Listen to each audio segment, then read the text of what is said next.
Hello everyone, welcome to my channel. So आज हम इस वीडियो में चैप्टर 4 क्लास 6 का एनसीईआरटी एसएसटी का डिस्कस करेंगे। इस चैप्टर में हम ग्लोब्स और मैप्स के बारे में डिस्कस करेंगे। इन दोनों में क्या डिफरेंस है वो चीज़ें हम देखेंगे। दोनों की क्या इंपॉर्टेंस है, एडवांटेजेस क्या है, डिसएडवांटेजेस क्या है, ये सब चीज़ें हम इसमें डिस्कस करेंगे। Globe can be useful when we want to study the earth as a whole. So हम ग्लोब का कब यूज़ करते हैं, जब हमको अर्थ एज अ होल, अर्थ के बारे में हमें पढ़ना होता है। But when we want to study only a part of the earth, as about a country, states, districts, towns and the villages, it is a of the little help। यानी कि अगर हमको किसी स्टेट के बारे में, किसी कंट्री या डिस्ट्रिक्ट के बारे में पढ़ना पड़ेगा, तो उसके लिए ग्लोब जो है वो इतना ज़्यादा यूजफुल नहीं है। यानी कि ग्लोब उतनी इन्फॉर्मेशन प्रोवाइड नहीं कर सकता, वो एक बेसिक आइडिया या जनरल इन्फॉर्मेशन आपको दे सकता है। तो इन दिस सिचुएशन हम क्या यूज़ करते हैं, हम मैप्स का यूज़ करते हैं। Okay, so we use maps for that. Okay, so हम मैप्स यूज़ करेंगे डिटेल इन्फॉर्मेशन के लिए। यानी कि ग्लोब जो है वो किसी कंट्री, टाउन, सिटीज़ के बारे में इन्फॉर्मेशन प्रोवाइड नहीं कर सकता, तो उस सिचुएशन में हम क्या करेंगे, उस सिचुएशन में हम मैप का यूज़ करेंगे। अब मैप क्या होता है? A map is a representation or a drawing of the earth surface or a part of it drawn on a flat surface according to a scale. So हमको पता ही है, मैप हमने सबने देखा है, बहुत बिगनिंग से ही हम देखते आ रहे हैं। ओके, सो ये क्या होता है? It is a drawing of the earth surface. ठीक है, जो एक फ्लैट पेपर पे होता है, यूजुअली फ्लैट सरफेस पे होता है, और जो स्केल के अकॉर्डिंग वहाँ पे नीचे स्केल बनी हुई, तो मेजरमेंट लिखा हुआ होता है, कितना सेंटीमीटर में कितना एरिया लिखा है। Okay, but it is impossible to flatten a round shape completely. So इसमें कहने का क्या मतलब है, लेकिन राउंड शेप के अंदर यानी कि ग्लोब पर आपको ये सब चीज़ें इन्फॉर्मेशन मिलना बहुत मुश्किल है। यानी कि ग्लोब पे आप स्केल से मार्क नहीं कर सकते, वो मार्किंग आप सिर्फ मैप्स में कर सकते। Now, maps provide more information than a globe. Maps जो है हमको ग्लोब से ज़्यादा इन्फॉर्मेशन प्रोवाइड करते हैं, क्योंकि वो डिटेल में इन्फॉर्मेशन हमें प्रोवाइड करते हैं। They are of different types. अब यहाँ पे हम डिस्कस करेंगे टाइप्स ऑफ मैप्स, कौन कौन से इंपॉर्टेंट टाइप्स है मैप्स के।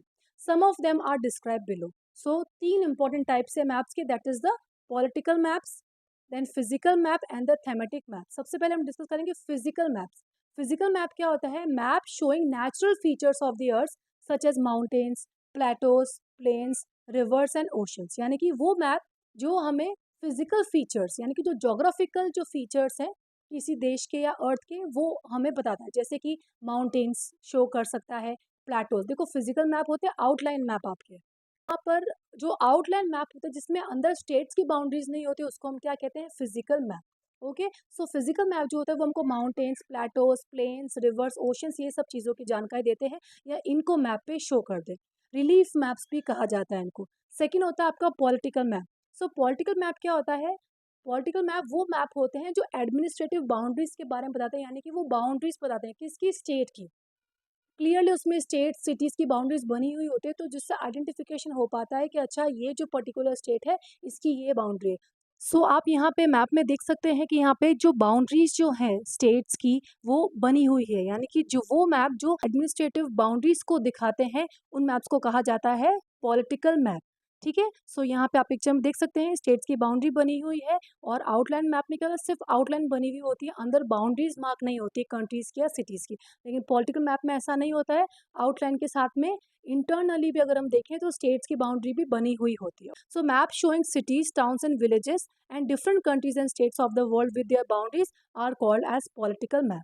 सो आई होप आपको क्लियर हो गया होगा फिजिकल मैप और पॉलिटिकल मैप में क्या डिफरेंस है। अब थर्ड आपका इंपॉर्टेंट टाइप आता है, that is the thematic map. Thematic map क्या होते हैं? ये मैप जो होते हैं वो किसी एक पर्टिकुलर जगह के बारे में डिटेल में हमको इन्फॉर्मेशन प्रोवाइड करते हैं। ठीक है, some maps focus on the specific information, कोई पर्टिकुलर या स्पेसिफिक इंफॉर्मेशन के बारे में बताते हैं। जैसे कि सच एज रोड मैप्स, जैसे कि रोड मैप अगर हम देखेंगे तो रोड मैप्स में पर्टिकुलर रोड्स के बारे में वो जानकारी देंगे कि ये जो रोड्स है वो यहाँ पर है। ओके, या फिर ये रेनफॉल मैप है। ठीक है, rainfall maps, maps showing the distribution of the forest, industries, forest का डिस्ट्रीब्यूशन। कई बार एग्जाम में आ जाता है कि भाई कौन सा मैप है जो फॉरेस्ट के डिस्ट्रीब्यूशन को बताता है। ऑप्शन दे देंगे ए बी सी करके, तो आपको चूज करना है कि थेमेटिक मैप जो है वो फॉरेस्ट के डिस्ट्रीब्यूशन को बताता है। ओके, सो ये यहाँ पे याद रखने की बात है, वो मैप जो कि स्पेसिफिक इंफॉर्मेशन देता है किसी रोड के बारे में, या रेनफॉल, या फॉरेस्ट, या इंडस्ट्री के बारे में, उसे कहा जाता है thematic map. So such maps are known as thematic maps. हमें ये याद रखना है, जो स्पेसिफिक इंफॉर्मेशन देंगे, छोटी से छोटी चीज़ के बारे में जो जानकारी देंगे, उसको कहा जाएगा थेमेटिक मैप। अब यहाँ बात कर लेते हैं कि जो मैप है उसके क्या है, 3 कंपोनेंट्स है। 3 important components of the map जो हमें याद रखने की ज़रूरत है। सो ये है आपका distance, then direction and symbol. सबसे पहला आता है आपका डिस्टेंस के बारे में हम डिस्कस करेंगे। सो डिस्टेंस में क्या होता है, सबसे पहले डिस्टेंस को हम स्केल में मेजर करते हैं, यानी कि स्केल एक यूनिट है जिसके थ्रू आप मैप पे डिस्टेंस लिखते हैं। Okay, now scale is a ratio between the actual distance on the ground and the distance shown on the map. तो आपने देखा होगा, अगर आप मैप में, यहाँ मैं पिक्चर अटैच कर लेती हूँ, तो यहाँ पे आप देखेंगे कि यहाँ पे नीचे स्केल बनी हुई है। तो ये मेजरमेंट लिखा हुआ होता है कि कितना मेजरमेंट एक्चुअल ग्राउंड पे होगा। Okay, a scale is a ratio between the actual distance on the ground and the distance shown on the map। दोनों के बीच में डिफरेंस लिखा हुआ होता है कि ये जो डिस्टेंस है ये मैप पे है, ग्राउंड पे इसका डिस्टेंस का मेजरमेंट ये होगा। Okay, for example the distance between your school and home is 10 kilometre. So if you show this 10 kilometre distance by the 2 centimeter on the map, it means 1 centimeter on the map will show 5 kilometers। Okay, सो यहाँ पे कहने का मतलब क्या है कि अगर आपके घर में और स्कूल में 10 किलोमीटर का डिफरेंस है, तो मैप पे क्या लिखा हुआ होगा, distance by 2 centimetre on the map, यानी कि 10 किलोमीटर को वो लिखेंगे 2 सेंटीमीटर के बराबर। सो कहने का मतलब क्या है कि वो 10 किलोमीटर्स को एग्जैक्टली वहाँ पे 10 किलोमीटर नहीं लिखेंगे, वो उसको लिखेंगे 2 सेंटीमीटर लिखेंगे, यानी कि 2 सेंटीमीटर का मतलब क्या है, 10 किलोमीटर्स। सो अगर 2 सेंटीमीटर का मतलब 10 किलोमीटर्स हुआ, तो 1 सेंटीमीटर का मतलब क्या हो जाएगा, 5 kilometres. So in spite of writing kilometres वो वहाँ पे लिखेंगे centimetre. Okay, on the ground. तो कहने का मतलब क्या है कि जो ग्राउंड पे डिस्टेंस जो है 10 किलोमीटर्स, मैप में वो उसको क्या शो करेगा, 2 सेंटीमीटर शो करेगा। The scale of your drawing will be 1 centimeter is equals to 5 kilometer।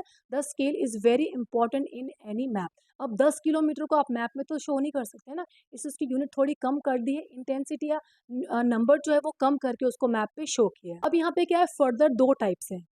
Scale में भी 2 टाइप्स के मैप होते हैं। पहला होता है आपका when large areas like continents, just a second.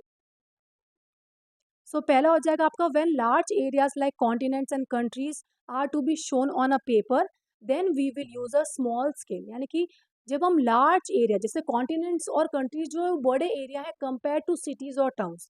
सो कहने का मतलब क्या है कि जब हम किसी पेपर पे कॉन्टिनेंट्स और कंट्रीज को शो करेंगे, ठीक है, तब हम स्मॉल स्केल मैप का यूज करेंगे। Okay, for example 5 centimetre on the map shows the 500 kilometre of the ground. यानी कहने का मतलब क्या है कि हम स्मॉल स्केल मैप में जो स्केल है वो कम लेते हैं।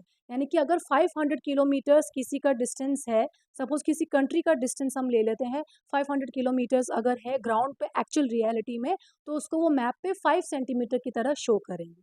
Again I will repeat, kilometres इतना ज़्यादा बड़ा नंबर तो यूज़ नहीं कर सकते, तो वो उसको सेंटीमीटर्स में यूज़ करते हैं। यानी कि उसको कहा जाता है स्मॉल स्केल मैप। यानी कि स्मॉल स्केल आपको कैसे याद रखना है, स्मॉल, स्मॉल का जस्ट अपोजिट, कॉन्टिनेंट्स और कंट्रीज बड़े होते हैं ना।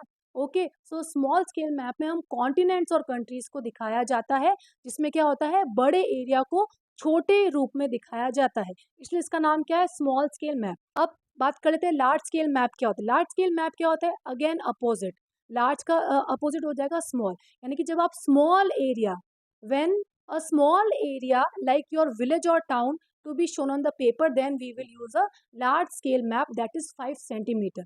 तो इसका मतलब क्या है, आप 500 मीटर्स ऑन द ग्राउंड जो है उसके लिए आप 5 सेंटीमीटर, यानी कि आप कम डिस्टेंस के लिए भी क्या कर रहे हैं, बड़ा नंबर यूज करें, 5 सेंटीमीटर यूज करें। यानी कि देखो, अगर आप ऊपर देखेंगे तो 500 किलोमीटर्स के लिए हमने 5 सेंटीमीटर यूज किया था। अब यहाँ पे हम 500 मीटर, सिर्फ 500 मीटर्स के लिए हम क्या यूज कर रहे हैं, 5 सेंटीमीटर यूज करें। दैट इज वाई इसको क्या कहा जाता है, लार्ज स्केल मैप।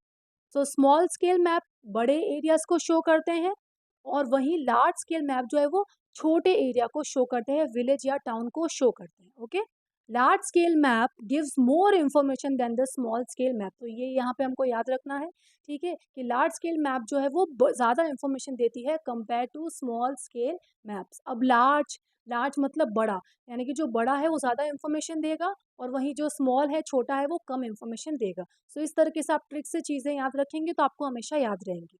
अब आता है आपका सेकंड जो है component, that is direction. Okay, direction, most maps contain an arrow marked with the letter N at the upper right hand corner. यानी कि मैप के राइट हैंड पोर्शन में आप सबसे ऊपर देखेंगे एक स्टार टाइप का कुछ बना हुआ होता है, या फिर एक एरो बना हुआ होता है जिससे लिखा हुआ होता है एन। ओके, आप कैसे याद रखेंगे? हमको पता ही है इंडिया जो है जम्मू एंड कश्मीर नॉर्थ में है, तो हमारा जो जो डायरेक्शन बना हुआ होगा या फिर जो एरो बना हुआ होगा वो नॉर्थ को ही शो करेगा, यानी कि ऊपर की तरफ अगर वो होगा तो वो नॉर्थ डायरेक्शन को ही शो करेगा।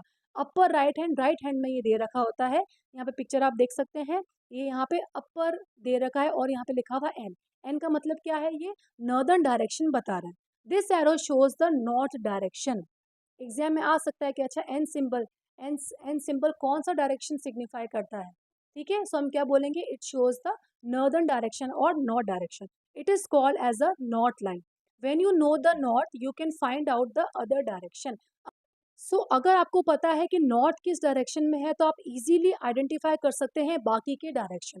यानी हमको ये चीज़ बेसिक पता है कि नॉर्थ के बिल्कुल अपोज़िट हो जाएगा साउथ, ओके? और वहीं हमको पता है ईस्ट, हमको पता ही है कि ईस्ट किस डायरेक्शन में है, तो उसके अपोज़िट हम निकालेंगे वेस्ट डायरेक्शन, ओके? सो ये क्या कह रहा है कि आप नॉर्थ की हेल्प से, नॉर्दर्न डायरेक्शन की हेल्प से आप बाकी डायरेक्शन जो है वो भी आइडेंटिफ़ाई कर सकते हैं। अब यहाँ पे बात करें डायरेक्शन की, तो हमको पता है 4 डायरेक्शंस होते हैं, ठीक है? East, west, north and south. So there are 4 major direction, major यानी कि बड़े direction, that is the north, south, east and west. So ये कह रहा है फिगर 4.2 में आप देख सकते हैं, यहाँ पे फिगर में दे रखा है, यहाँ पे कितने डायरेक्शन है? North, then south, then east, then west. ये आपके 4 मेजर डायरेक्शन है जिनको कहा जाता है cardinal points. Please remember cardinal points. Question ऐसे भी आ सकता है कि फॉलोइंग डायरेक्शन दे देंगे, फिर बोलेंगे इसमें से आइडेंटिफाई करो कौन सा कार्डिनल डायरेक्शन है या कार्डिनल पॉइंट है या कौन सा कार्डिनल पॉइंट नहीं है। तो हमको याद रखना है कि ये जो 4 हमारे मेन डायरेक्शंस है उनको कार्डिनल पॉइंट्स कहा जाता है। सो अदर जो डायरेक्शंस होते हैं, यानी कि कार्डिनल पॉइंट्स के अलावा भी 4 डायरेक्शंस होते हैं, उनको कहा जाता है intermediate directions. Okay, so they are called as a intermediate directions. वो कौन-कौन से हैं? नॉर्थ ईस्ट, आप यहाँ पे पिक्चर में देख सकते हैं, north east, then you have north west, then we have south east and south west. यानी कि 4 बड़े डायरेक्शन, उसके अलावा 4 जो अदर डायरेक्शन होते हैं उनको कहा जाता है intermediate direction.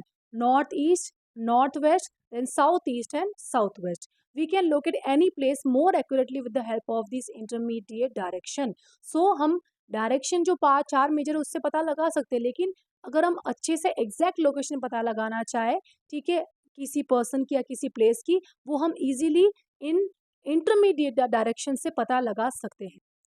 Now we can find out the direction of a place with the help of a compass. हमने कंपास देखा, छोटा सा आता है, ठीक है, सर्कुलर जो घड़ी होती है ना उतना ही शेप का होता है, और उसमें क्या बोलते हैं, एरोज बने हुए होते हैं, ठीक है, वो डायरेक्शन को शो करते हैं, यानी कि हम कहाँ जहीं जहाँ पे भी हम कंपास को लेके जाते हैं तो वो जहाँ पे नॉर्थ होगा उसकी तरफ वो इशारा करेगा। ओके, सो यहाँ पे आप पिक्चर में देख सकते हैं, ये हो गया आपका कंपास। ओके, सो ये कंपास से ये क्या शो कर रहा है? एन डायरेक्शन को शो कर रहा है, यानी कि जहाँ पे भी आप उसको रखेंगे तो वो ऑटोमेटिकली वो मूव करता है और आपको नॉर्दर्न डायरेक्शन को शो करेगा, और अगर उसने आपको नॉर्थ डायरेक्शन शो किया तो आप समझ जाएंगे उसके जो अपोजिट है वो हो जाएगा आपका सदर्न डायरेक्शन, यानी कि साउथ डायरेक्शन। ये it is an instrument use to find out the main direction. अब अगेन मेन डायरेक्शन को ये बताता है, वहाँ पे मेन डायरेक्शन ही मार्क्ड होते हैं। आप चाहें तो पता लगा सकते हैं कि अच्छा नॉर्थ के बाद में इधर राइट हैंड साइड में नॉर्थ ईस्ट हो जाएगा, लेफ्ट में हो जाएगा आपका नॉर्थ वेस्ट। सो कहने का मतलब क्या है, ये एक इंस्ट्रूमेंट है। कंपास क्या, it is an instrument use to find out the main directions. Okay, it's magnetic needle, इसमें मैग्नेटिक नीडल लगी हुई होती है which always points towards the north and the south direction. इस पिक्चर में आप क्लियरली देख सकते हैं, नॉर्थ डायरेक्शन शो कर रहा है और साउथ डायरेक्शन शो कर रहा है। नाउ आपका थर्ड कंपोनेंट आता है मैप का, that is the symbols. Symbols हमको पता ही है, साइंस जो होता है उसको सिंबल्स कहते हैं, ठीक है। Now it is the third important component of a map. It is not possible to draw on a map the actual shape and the size of the different features. So basically क्या है, symbol जो होते हैं वो किसी specific features या geographical features को दर्शाने के लिए काम आते हैं, जैसे माउंटेन्स। अब माउंटेन्स में वहाँ पे मैप में माउंटेन्स बनाने नहीं लग जाएंगे, या प्लेटोज या रिवर्स आप नहीं बनाएंगे, उसको सिंबल्स की हेल्प से दर्शा जाता है या शो किया जाता है। जैसे कि बिल्डिंग्स हो गई, then we can say roads, bridges, trees, railway lines, और इन सबको वहाँ पे ड्रॉ करने की बजाय इनको सिंबल से दर्शाया जाता है। जैसे कि हमको पता है प्लस का साइन होता है वो हॉस्पिटल का होता है। अब वहाँ पे जगह जगह हॉस्पिटल लिखने की जरूरत नहीं है, हमको अगर दूर से साइन दिखेगा प्लस का साइन तो हम समझ जाएंगे अच्छा यहाँ पे क्या है, हॉस्पिटल है। वहीं अगर आप देखो प्लेट और कांटे और चम्मच का अगर साइन बना हुआ होता है मैप में भी, अगर आप देखो तो उससे हम समझ जाते हैं कि अच्छा यहाँ पे कोई रेस्टोरेंट या होटल है। ओके, सो यहाँ पे यही चीज़ कह रहे हैं कि हमें हर चीज़ मैप पे लिखना पॉसिबल नहीं है या उन सबको ड्रॉ करना पॉसिबल नहीं है। दैट इज़ वाई उनको क्या करते हैं, सिंबल से या डिफरेंट कलर्स से उनको शो किया जाता है, ताकि हम समझ भी जाए कि अच्छा यहाँ पे कौन सा रिलीफ फीचर है। So they are shown by using the certain letters, shades, colors, pictures and lines. These symbols give a lot of information in a limited space. यानी कम space में वो ज़्यादा information दे देते हैं. With the use of these symbols, map can be drawn easily and are simple to read. Okay, अगर आप Google map आप check कीजिए, आपको पता चल जाएगा उसमें बहुत सारे ऐसे सिंबल्स आते हैं जो इजीली आपको बता देते हैं कि अच्छा यहाँ हॉस्पिटल है, यहाँ रेस्टोरेंट है, यहाँ पे चर्च है, यहाँ पे टेम्पल है, सब वो लोग सिंबल से यूज़ कर देते हैं। ये हाईवे है, etc. Maps have a universal language that can be understood by all. So maps में यूनिवर्सल लैंग्वेज, यूनिवर्सल मतलब क्या होता है, सार्वभौमिक, यानी कि हर कोई समझ सकता है, वैसी लैंग्वेज जिसमें काम में आती है। जैसे हमको पता है ये ब्लू कलर हमको पता है कि ब्लू कलर पानी को ही दर्शाएगा, ग्रीन कलर ट्रीज को ही शो करेगा, माउंटेन्स के लिए हम ब्राउन कलर, क्लास 5 से क्लास 4 से ही हम मैप में कलर्स का यूज़ करना शुरू कर देते हैं। माउंटेन्स लिखने की बजाय हम उन माउंटेन्स को ब्राउन कलर से शो करने की कोशिश करते हैं। तो ये क्या होते हैं, आपके सिंबल्स और कलर्स जो मैप में काम में लिए जाते हैं कम स्पेस में, ताकि हम ज़्यादा इंफॉर्मेशन दे सकें। There is an international agreement regarding the use of these symbols. These are called as conventional symbols. So in symbols को कहा जाता है conventional symbols. ये internationally accepted है, सब लोग इसको सेम, सबके लिए सेम ही है, सबके लिए कुछ अलग नहीं है। ऐसा नहीं है कि आप दूसरे देश में जाओगे तो वहाँ पे माउंटेन्स का कलर ऑरेंज हो जाएगा। Some of the conventional symbols are shown in the figure 4.3. तो यहाँ पे आप देख सकते हैं रेलवे लाइन के लिए बताया है। रेलवे लाइन के लिए इन्होंने क्या बोला, जहाँ पे ब्रॉड गॉज है, रेलवे की जो पटरी होती है उसके लिए बोला, जहाँ पे ब्रॉड गॉज है वहाँ पे ये सिंबल बना हुआ होगा, मीटर गॉज के लिए ये सिंबल होगा, रेलवे स्टेशन के लिए ये सिंबल बना हुआ होगा। ठीक है, रोड्स भी दो टाइप्स की होती है, एक होती है मेटल्ड और एक होती है अनमेटल्ड, उसका भी अलग अलग सिंबल दे रखा है। सो इंस्पाइट ऑफ राइटिंग, वहाँ पे मैप में मेटल रॉड है, यहाँ पे अनमेटल्ड है, वो लिखने के बजाय हम सिंबल्स को यूज़ करते ताकि हम कम से कम जगह में ज़्यादा से ज़्यादा इंफॉर्मेशन दे सकें। ओके, इंटरनेशनल बाउंड्री के लिए देखो, इंटरनेशनल बाउंड्री का ये सिंबल होता है, देन स्टेट का ये, देन डिस्ट्रिक्ट का ये। Okay, river, well, tank, you can see in the picture, river का ये सिंबल होगा, देन टैंक, कैनाल्स। वहीं पे आप देखो टेम्पल, चर्च, मॉस्क, छतरी, इन सब के ये सिंबल्स होते हैं। पोस्ट ऑफिस का लिखा हुआ होगा PO, post and telegraph office. So हम कह सकते हैं ये सब जो है आपके सिंबल्स हैं जो हमें इंफॉर्मेशन देते हैं मैप्स में। ट्रीज एंड ग्रीस हमको पता ही, ट्रीज एंड ग्रास क्या है आपका, ग्रीन, ग्रीन कलर से ये शो होता है। सो वी कैन सी, अभी हमने यहाँ पे देखा various colours are use, colours भी यूज होते हैं फॉर द सेम पर्पस, यानी कि सिंबल्स के अलावा हम कलर्स को भी यूज करते हैं। For example generally blue is use for showing water bodies, वो ब्लू जो है वो हमेशा वाटर बॉडीज को शो करने में ही काम में आएगा, चाहे वो सी हो, ओशन हो या रिवर हो। Okay, brown for mountains, yellow for plateaus and green is use for plains. Okay, so plain area जो है, ठीक है, जैसे हमारे नॉर्दर्न प्लेन्स है, ठीक है, सो उसको भी हम ग्रीन कलर से शो करते हैं। सो यहाँ पे आप देख सकते हैं ये एक मैप दे रखा है, उसमें सब कुछ सिंबल्स का यूज़ करके बताया। देखो यहाँ पे सिंबल्स का यूज़ करके इन्होंने बताया कि ये देखो, this is the railway station, then this is the road, then यहाँ पे पानी है, इधर रिवर है, यहाँ पे टेम्पल है। So with the help of symbols we give more and more information. अब आता है आपका स्केच। अब मैप्स की तरह क्या होता है स्केच, स्केच क्या होता है, a sketch is a drawing mainly based on memory and the spot observation and not to scale. Sketch क्या होता है, जैसे आपको किसी को रास्ता बताना है, ठीक है, तो आप क्या करते हो, आप रफ में बनाते हैं ना, हम कई बार पेपर पे बनाते हैं कि देख एक ये रोड जाएगी, यहाँ से राइट मुड़ जाना, उधर से लेफ्ट मुड़ जाना, तो आपने क्या किया, स्केचिंग के थ्रू आपने कोई डायरेक्शंस बताए। रफ होता है वो, कोई स्केल के अकॉर्डिंग नहीं होता है, कोई भी मेजरमेंट नहीं होता है उसका, नॉट टू स्केल। और वहीं मैप में हमने क्या देखा था, वो स्केल के अकॉर्डिंग लिखा हुआ होता है, डिस्टेंस नीचे लिखा हुआ होता है। लेकिन स्केच क्या एक ड्राइंग है जो मेमोरी के अकॉर्डिंग, हम मेमोरी के अकॉर्डिंग बताते हैं कि अच्छा ये रास्ता है, वहां से राइट मोड़ोगे तो मॉल आएगा, उसके आगे जाकर टेम्पल। जब हम उसको रफली जब आइडिया देते हैं हम डायरेक्शंस का, तो उसको कहा जाता है sketch. Okay, sometimes a rough drawing, ये एक रफ ड्राइंग है, is required of an area to tell where particular place is located with respect to the other places. So कई बार हम किसी पर्टिकुलर जगह की इंफॉर्मेशन देने के लिए रफ डायग्राम जो बनाते हैं, उसी रफ डायग्राम को स्केच कहा जाता है। Such a rough drawing is drawn without scale and is called as a sketch map. Now sketch के अलावा एक और होते हैं अपने प्लान। प्लान क्या होता है? A plan is a drawing of small area on a large scale. So हम क्या होते हैं प्लान। अब प्लान जो है वो स्केच से काफ़ी डिफरेंट या कैसे होता है, आप ऑलमोस्ट उसके अपोजिट है। Plan is a drawing of a small area on a large scale, यानी कि जब आप छोटे से एरिया की बड़े सरफेस पे या बड़े स्केल पे जब आप इंफॉर्मेशन देते हैं तो उसको कहा जाता है plan. A large scale map gives a lot of information, but there are certain things which may sometimes want to know. For example, the length and the breadth of a room. जैसे कि for example एक room, जब एक room जो है एक small area है उसके बारे में आप जब डिटेल इन्फॉर्मेशन देते हो कि ये एक रूम है, इसका ये मेजरमेंट है, इस रूम में यहाँ पे वॉशरूम रखा वॉशरूम होगा, यहाँ पे बेड होगा वो इतने सेंटीमीटर का, यहाँ फर्नीचर होगा एक्सेट्रा। तो यानी कि जब आप स्मॉल एरिया की इंफॉर्मेशन लार्ज एरिया पे देते हैं या लार्ज स्केल पे देते हैं तो उसको कहा जाता है plan. Okay, for example the length and the breadth of the room which can not be shown on the map. So आप किसी रूम की लेंथ और ब्रेथ को मैप पे शो नहीं कर सकते, इसलिए आप उसको प्लान पे शो करते हैं।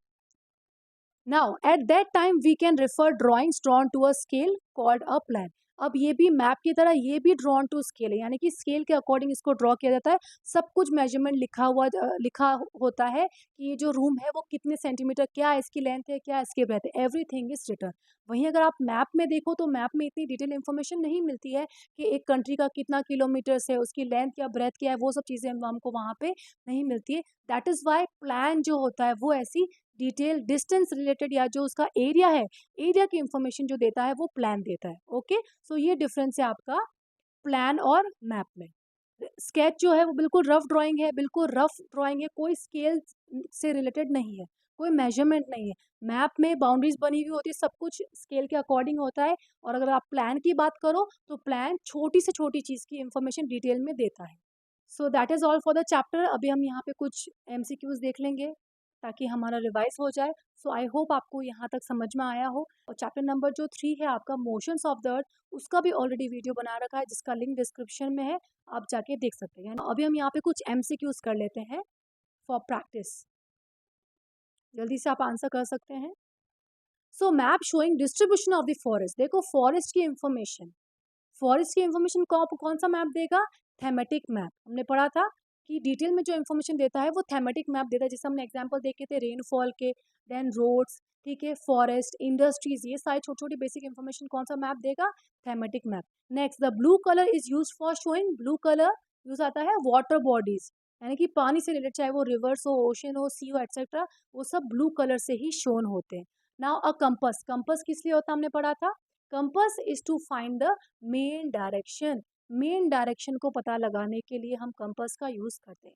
Now a scale is necessary for a map. Okay, so scale जो हमने देखा है मेन, अगर यहाँ पे प्लान होता तो प्लान के लिए भी स्केल होता, लेकिन यहाँ पे जो प्लान है वो ऑप्शन में नहीं है, तो इसका करेक्ट आंसर हो जाएगा आपका मैप। कि स्केच में और सिंबल तो ऑलरेडी अलग से चीज़ है। सो मैप और स्केच में से मैप में ही क्या होती है? स्केल यूज होती है। आई होप आपको ये चैप्टर समझ में आया हो। तो प्लीज़ अगर चैप्टर समझ में आया है तो मेरे इस वीडियो को लाइक करके चैनल को सब्सक्राइब करें ताकि आपको फर्दर वीडियोस की नोटिफिकेशन मिलती रहे। Thank you.